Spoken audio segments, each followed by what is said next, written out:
Hi there, Miss Christy here. And this book is called Time of Wonder. And wondering can mean different things. It can mean when you think about something, or it can mean when life is really special and you're lighthearted and you think about your future and all the things to come. And when I was young, I wondered and I wondered. And sometimes when you get big, the wonder of life can go away. And this book is going to try to help you remember how wonderful life is when you can wonder and your life is full of wonders. And we're going to start it. It's called Time of Wonders by Robert McCloskey. Out on the islands that poke their rocky shore above the waters of the bay, you can watch the time of the world go by. From minute to minute, hours to hours, from day to day, season to season. You can watch a cloud peep over the Camden Hills 30 miles away across the bay. See it slowly grow and grow as it comes nearer and nearer. See the darkened hills with shadows, and then see the darkened ones. You see it darken one after another. Islesboro, Western Island, Pond Island, Hog Island, Spectacle Island, and Tubish Islands darken all the islands in between until you, on your island, are standing in the shadows, watching the rain begin to spill down, way across the bay. The rain comes closer and closer, and now you hear a million splashes. And you even see the drops on the water and the aged-old rocky points on bayberry, on the grass. Now take a breath. It's raining on you.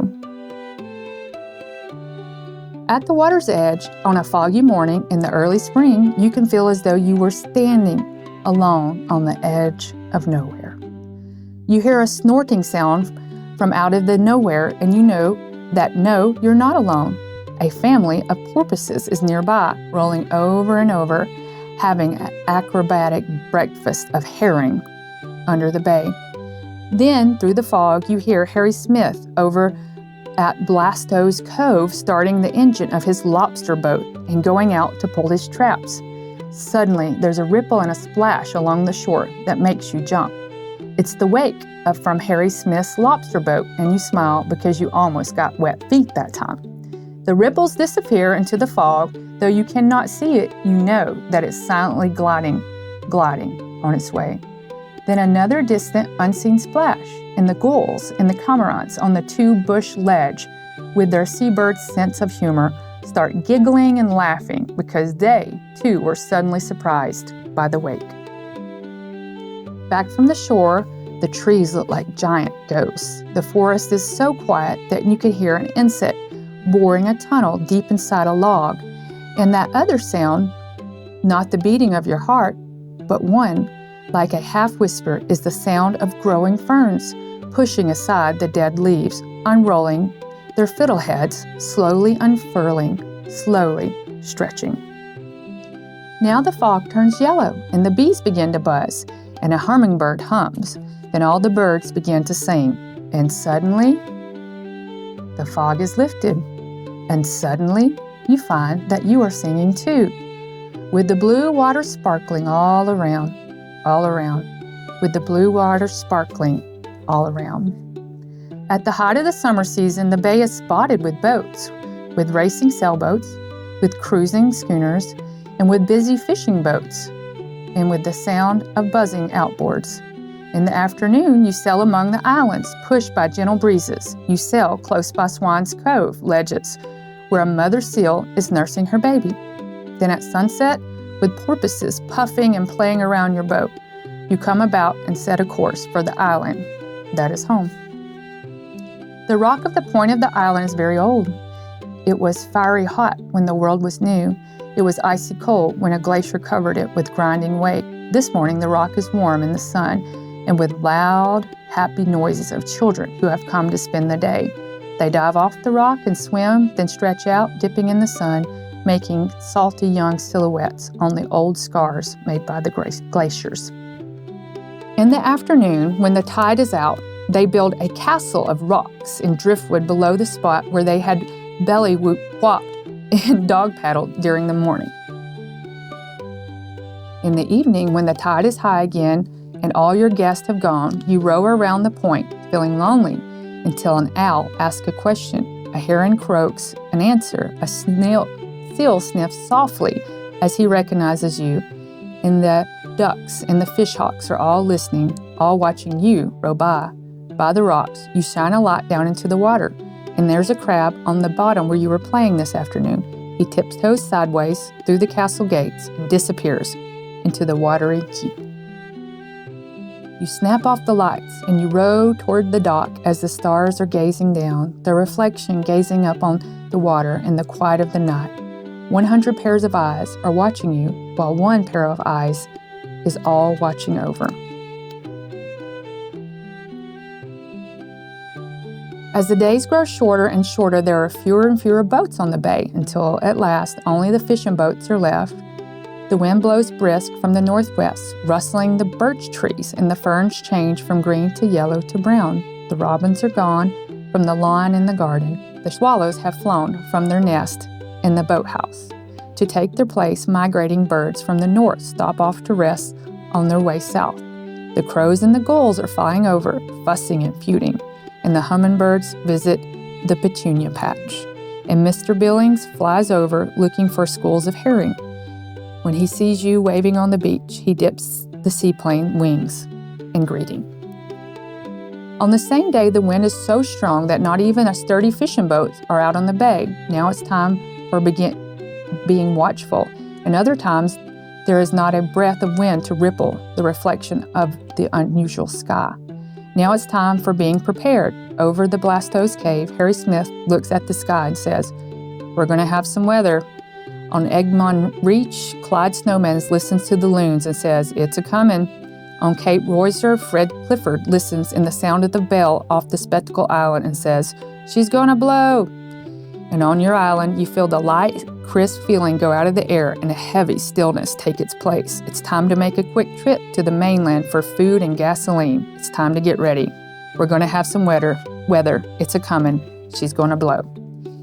In Bucks Harbor, the cruising schooners, the Alice Wentworth and the Stephen Tabor and the Victoria Chimes, riding their anchors to spend the winter. Men are busy putting out extra anchors and pulling up skiffs and rowboats, checking moorings, checking change, checking pennants, and getting ready.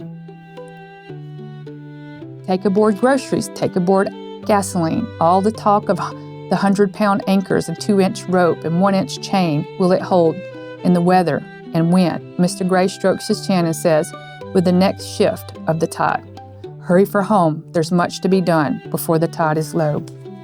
The ledges behind the Pumpkin Island are covered with gulls, sitting solemnly faced in the same direction. There's no giggling or crackling as your wake splashes the ledge today. There is no time for seabirds' sense of humor. We're going to have some weather. It's a-comin'. She's going to blow with the next shift of the tide. Home on the island, you pull the sailboat chain, the motor fast. It's mooring, pulling the rowboats high off the beach. Mr. Smith hurries by with a boatload of lobster traps as he's been taking up. And over on Swan's Cove, Mr. Billings puts an extra line on the wings of his seaplane. Fishermen put extra lines on the herring boats and scallop boats, and Frankie Day's boat yard, Benjamin River, and Hal Bond's boat yard up Horseshoe Creek. Men are working with the tide, pulling up sloops and yawls and ketches and motorboats, shackling chains, tying ropes, making things fast, battening down, and getting ready. Stack the groceries on the kitchen shelf. Bring the woods to build a fire. Fill the generator with gas. Take one last careful look while the calm sea pauses at a dead low water. A mouse nibbles off the last stalk from the garden and drags it into its mouse hole. The spider scurries across the web and disappears into a knothole. All things living wait while the first surge of the incoming tide ripples past East Island, ripples past Drigo, ripples past Pickering, past Two Bush Island. The bell buoy off Spectacle Island swags slightly, with a ripple tolling the shift of the tide. Gently at first, the wind begins to blow. Gently at first, the rain begins to fall, and suddenly the wind whips water, sharp, choppy waves. It tears off sharp tops and slashes into ribbons, into smoky sprays, and then the rain comes slamming down. The wind comes stronger and stronger gusts, The branch snaps from the tree and the gulls fly over, flying backwards, hoping for a chance to drop into the lee of the island. Out on the channel, a tardy fishing boat wallows in the waves, seeking shelter of Buck's Harbor. Trees snap above the hurricane, and you see and feel, but you do not hear it fall. A latch gives way, people and papers and parcheesi games are puffed hair over eyes across the floor, while father pushes and strains to close the bolt out the storm. Mother reads a story, and when the words are spoken and lost in the scream of the wind, you're glad it's a story you have often heard before. And then you all sing together, shouting, "My eyes have seen the glory," just as loud as you can shout, with a dish towel tucked in the doorsill just to keep out the salty spray. The moon comes out, making a rainbow in the salt spray, with a promise that the storm will soon be over. Now the wind is lessening, singing leads chords in the treetops, lessening in the hum as you go to bed. And the great swell coming from the sea opens up and says, "Shh," as they foam and overlook the old rock on the point. Lessening, the wind whispers a lullaby in the spruce branches as you fall asleep with the bright moon. The next morning you awake to an unaccustomed light made by a frosty coating of salt on all the windows, and outdoors the gentle morning lies the reminder of yesterday's hurricane. Fallen and broken trees are everywhere, on the terrace, on the patch, blocking your way at every turn. You cannot walk on familiar paths and trails, but you can explore the tops of giant fallen trees and walk on trunks and limbs that no one had walked on before. Then, seeking out all the still more places where no one had ever walked before, you explore the jagged holes left by the roots of the fallen trees. Under an old tree by the house, you discover an Indian shell heap, and by poking in thousands of snow-white clams shells so old they crumble at the touch, you realize that you're standing on a place where Indian children stood before the coming of white men. Now it's time for one last chore of hauling seaweed from the beach to fertilize the garden, spreading the seaweed with all its iodine smell. You're pleased to see that the storm-flattened sunflowers are once more lifting their faces to the sun, and hear the hummingbirds humming a hymn to the morning, making a final round to the last of the peonies. It's time for the hummingbirds to leave the island. It's the end of another summer. It's time for you to leave the island too. Goodbye to the clams and the mussels and the barnacles and the crows and the swallows and the gulls and the owls and the sea urchins and the seals and the porpoises. It's time to reset the clock from the rise and fall of the tide, to come and go off the school bus, to pack your bag and put in a few treasures, some gull feathers, a few shells, a book of pressed leaf, a piece of quartz that came from the crack in the old rock on the point. And children, don't forget your toothbrushes. Then all aboard. All and around Deer Island, past Birch Island, past Pumpkin Island, across Egmont Reach, and for the last time this year. Take a farewell look at the waves in the sky, a farewell sniff of the salty sea. A little bit sad about the place you're leaving, a little bit glad about the place you're going. It's time for a quiet wonder, for wondering, for instance, where did the hummingbirds go during the hurricane? The end. I hope you have a summer full of wonder.